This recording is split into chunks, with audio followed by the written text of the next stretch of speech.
नमस्कार, ये आकाशवाणी शिमला है।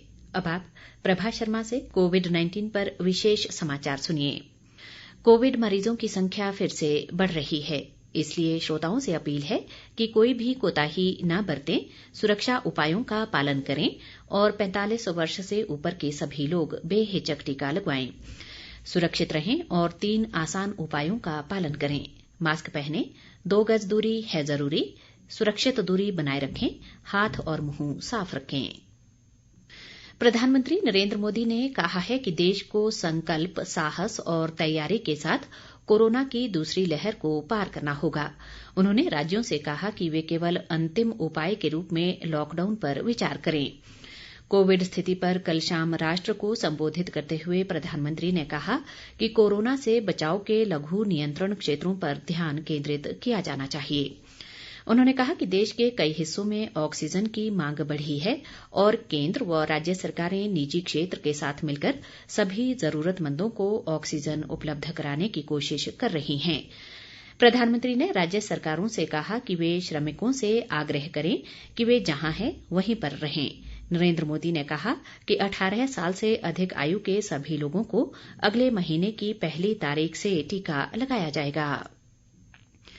मुख्यमंत्री जयराम ठाकुर ने एक संदेश में कहा है कि प्रदेश में इस साल कोरोना संक्रमण पिछले वर्ष के मुकाबले बड़ी तेजी से फैल रहा है। उन्होंने कहा कि इस संक्रमण से बचाव के लिए सरकार ने कुछ कड़े निर्णय लिए हैं, जिसमें शादी जैसे कई सामाजिक समारोहों में लोगों की संख्या 50 तय की गई है। उन्होंने कहा कि प्रदेश में शनिवार व रविवार को बाजार पूरी तरह बंद रहेंगे, केवल आवश्यक वस्तुओं की आपूर्ति जारी रहेगी। सभी सरकारी कार्यालयों को शनिवार और रविवार को बंद रखने का निर्णय लिया गया है। वहीं सरकारी कार्यालय 50% स्टाफ के साथ कार्य करेंगे, जबकि दिव्यांगों और गर्भवती महिला कर्मचारियों के लिए दफ्तर आना अनिवार्य नहीं होगा। वे घर से अपना कार्य कर सकते हैं। राज्य सरकार ने प्रदेश में सभी स्कूल, कॉलेज और विश्वविद्यालय 1 मई तक बंद रखने के आदेश दिए हैं। शिक्षक व गैर शिक्षक स्टाफ को भी अवकाश रहेगा। इस बीच कांगड़ा जिला में कोरोना के बढ़ते मामलों को देखते हुए रात 8 बजे से सुबह 6 बजे तक नाइट कर्फ्यू लगाने का निर्णय लिया गया है। दूसरी ओर प्रदेश उच्च न्यायालय में भी आज से आगामी आदेशों तक मामलों की सुनवाई ऑनलाइन होगी। आवश्यक मामलों में ही व्यक्तिगत रूप से सुनवाई की जाएगी। प्रदेश में आज अभी तक कोरोना के 823 नए मामले सामने आए हैं, जबकि इस दौरान 852 लोगों ने कोरोना से जंग जीती है। प्रदेश में कोरोना के मामलों में वृद्धि लगातार जारी है और इनकी संख्या बढ़कर 80,233 हो गई है। इनमें से 9,993 सक्रिय मामले हैं, जबकि 69,003 लोग उपचार के बाद ठीक हो गए हैं। राज्य में अब तक कोरोना से 1,219 लोगों की मृत्यु हो चुकी है। भारत अब तक 13 करोड़ से अधिक टीके लगाकर सबसे तेज गति से टीकाकरण करने वाला देश बन गया है। स्वास्थ्य व परिवार कल्याण मंत्रालय ने बताया है कि पिछले 24 घंटों में लगभग 30 लाख टीके लगाए गए।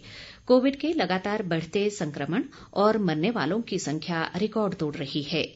स्वास्थ्य मंत्रालय ने कहा है कि देश में 24 घंटे के भीतर 2,95,000 से अधिक कोरोना संक्रमण के नए मामलों की पुष्टि हुई है, जो अब तक एक ही दिन में दर्ज किए गए नए मामलों की सबसे अधिक संख्या है। इन्हें मिलाकर अब तक 1,56,00,000 लोग कोरोना संक्रमित हो चुके हैं।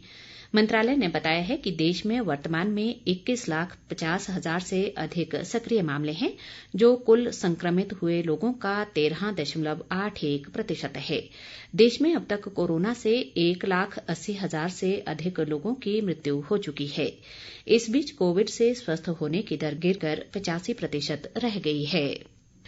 कोरोना के मामलों में वृद्धि को देखते हुए हमीरपुर की उपायुक्त देवश्वेता बनिक ने आपदा प्रबंधन अधिनियम 2005 के तहत विशेष आदेश जारी किए हैं। ये आदेश 22 अप्रैल से लागू किए जाएंगे।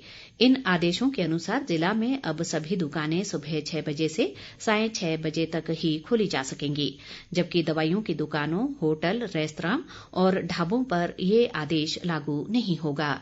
इसी के साथ ये समाचार बुलेटिन समाप्त हुआ। नमस्कार।